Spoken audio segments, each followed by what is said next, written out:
Hai semua, salam sejahtera Malaysia. Selamat datang ke channel Fels Lifestyle. Terima kasih kerana memilih channel ini untuk mendapatkan topik baru politik di Malaysia yang panas hari ini. Saudara-saudara, tuan-tuan dan puan-puan, bagi saya dalam satu artikel yang bakal saya sampaikan hari ini, yang bakal saya kongsikan, share kepada anda semua, ini berkaitan dengan titah yang di Pertuan Agong Al-Sultan Abdullah Riayatuddin Al-Mustafa Billah Shah kepada Perdana Menteri Malaysia ke-10, Datuk Seri Anwar Ibrahim. Bagi saya, ini satu kejutan besar kepada ramai pemimpin-pemimpin di luar sana yang mungkin tidak menyukai kepimpinan Datuk Seri Anwar Ibrahim. Namun pada akhirnya, yang di Pertuan Agong, dalam satu artikel dari biharian.com, satu artikel tajuk berita yang pasti menggemparkan. Agong tunai haji, pesan Anwar jaga negara. Wow. Bagi saya sebagai rakyat Malaysia, saya amat terharu dengan artikel ini yang mengesahkan bahawa Datuk Seri Anwar Ibrahim menerima pesan dari yang di Pertuan Agong untuk menjaga negara. Dalam artikel ini, yang di Pertuan Agong, Al-Sultan Abdullah Riayatuddin Al-Mustafa Billah Shah berpesan kepada Perdana Menteri supaya menjaga negara sebelum berangkat menunaikan haji. Turut berangkat ke Tanah Suci, Raja Permaisuri Agong, Tunku Aziza Aminah Maimunah Iskandaria, Seri Paduka Berdua dijadual berada di Tanah Suci dari 21 Jun hingga 2 Julai. Turut mengiringi pemangku Raja Pahang, Tengku Hasanal Ibrahim Alam Shah Al-Sultan Abdullah Riayatuddin Al-Mustafa Billah Shah. Majlis keberangkatan Seri Paduka Berdua yang diadakan di Istana Negara dihadiri yang di Pertuan Negeri Melaka, Tun Muhammad Ali Rustam, Perdana Menteri Datuk Seri Anwar Ibrahim dan isteri Datuk Seri Dr. Wan Aziza Wan Ismail. Jadi menurut saya saudara-saudara, secara pribadi, pendapat saya secara pribadi saja sebagai rakyat Malaysia, bagi saya ini satu lagi kemenangan Datuk Seri Anwar Ibrahim sebagai Perdana Menteri Malaysia.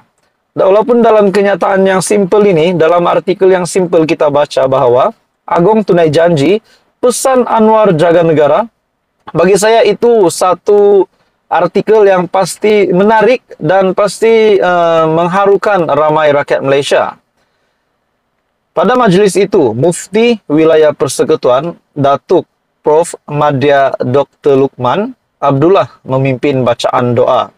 Disusuli laungan azan oleh pembantu Hal Ehwal Islam Istana Negara, Muhammad Mustafidur Rahman, Muhammad Syahroni. Sebelum berangkat, Al-Sultan Abdullah dan Tunku Aziza bersalaman bersama kaki tangan Istana Negara. Kerajaan Arab Saudi mengumumkan hari wukuf, hari kemuncak haji pada Selasa 27 Jun. Manakala Hari Raya Adil Adha disambut pada Rabu 28 Jun. Umat Islam di Malaysia pula akan menyambut Adil Adha pada 29 Jun. Bagi saya saudara-saudara, titah Sultan, maafkan saya, titah yang di Pertuan Agong ini kepada Datuk Seri Anwar Ibrahim adalah satu tanggungjawab yang kita dapat lihat yang diberikan kepada Datuk Seri Anwar Ibrahim sepanjang ketiadaan yang di Pertuan Agong di negara Malaysia. Pada akhirnya, titah ini ataupun pesanan ini kepada Datuk Seri Anwar Ibrahim bagi saya pasti mengejutkan ramai, terutamanya kepada pemimpin-pemimpin politik di luar sana. Jadi saudara-saudara, tuan-tuan dan puan, apa komen Anda? Teruskan bersama di dalam channel ini untuk info yang seterusnya. Jangan lupa tekan butang like, share, dan subscribe. Halo semua, salam sejahtera Malaysia. Selamat datang ke channel Fels Lifestyle. Info padu, info hangat disediakan di dalam channel ini. Tuan-tuan dan puan semua, saudara-saudara yang saya amat hormati semua, satu topik panas hari ini, dan ini berkaitan dengan kepimpinan tertinggi Perikatan Nasional dan kepimpinan tertinggi Bersatu. Di mana dalam sebuah artikel yang mengesahkan dalam artikel ini, di mana ada sebuah kenyataan media ataupun laporan media yang berniat jahat untuk mengenahkan ataupun memerangkap parti kepimpinan Perikatan Nasional Bersatu, di mana nama Hamzah Zainuddin sebagai Ketua Pembangkang dan pengurusi Perikatan Nasional Tan Sri Muhyiddin Yassin, yang kononnya ada beberapa perkara yang mereka bertelagah berkaitan dengan hala 7 parti.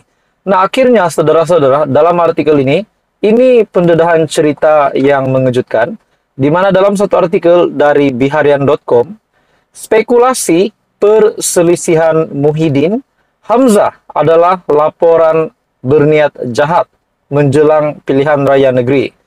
Dan kenyataan ini dinyatakan oleh Faisal Azumu ataupun Peja. Dalam artikel ini, tiada sebarang krisis dalaman di antara pemimpin Bersatu, terutamanya presidennya Tan Sri Muhyiddin Yassin dan Setiausaha Agung Parti Datuk Seri Hamzah Zainuddin, seperti digembar-gemburkan beberapa laporan media. Timbalan Presiden Bersatu Datuk Seri Ahmad Faisal Azumu menyifatkan dakwaan yang memetik sumber itu sebagai satu laporan yang berniat jahat. Wow. Sebenarnya apa yang terjadi di antara Hamzah Zainuddin dan Muhyiddin Yassin? Oke, kita teruskan di dalam artikel ini. Katanya, jika laporan itu dibuat dengan memetik sumber, jelas ia tidak beretika dan berniat jahat terhadap Bersatu dan Perikatan Nasional ataupun PN menjelang pilihan raya negeri PRN 6 negeri tidak lama lagi. Laporan itu berniat jahat, buat berita dan hanya memetik sumber. FMT melaporkan timbul spekulasi mendakwa Muhyiddin dan Hamzah bertelaga mengenai hala 7 parti itu. Nah, persoalannya saudara-saudara, kalau ini benar, kalau saja ini benar, di mana laporan media yang berniat jahat menurut artikel ini berkaitan dengan nama Hamzah Zainuddin dan Muhyiddin Yassin, kalau saja perkara ini benar, apakah berlaku kepada Bersatu? Namun akhirnya dalam artikel ini, di mana Faisal Azumu mengesahkan perkara itu adalah tidak benar, hanya berniat jahat terhadap parti Bersatu. Dalam artikel ini berkaitan timbul kabar angin yang mengatakan Hamzah yang juga Setiausaha Agung PN mungkin akan digantikan sebagai Ketua Pembangkang di Parlimen. Dua nama disebut menggantikan Hamzah, yaitu Ahli Parlimen Arau Datuk Seri Syahidan Kasim atau Ahli Parlimen Ketereh Datuk Clear Muhammad Noor.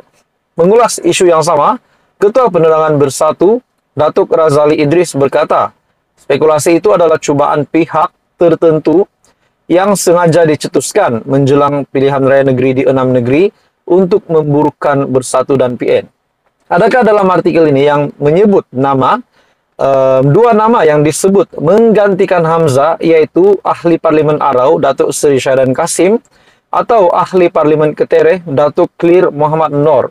Adakah dua nama ini bakal menggantikan jawatan Hamzah Zainuddin di dalam Perikatan Nasional ataupun di dalam sebagai Ketua Pembangkang? Nah, itu menjadi persoalannya. Tapi pada akhirnya Faisal Azumu ataupun Peja membuat pengakuan bahwa spekulasi perselisihan Muhyiddin, Hamzah adalah laporan berniat jahat menjelang pilihan raya negeri. Jadi apa komen Anda saudara-saudara? Tuan-tuan dan puan, teruskan bersama di dalam channel ini untuk info yang seterusnya. Jangan lupa tekan butang like, share, dan subscribe.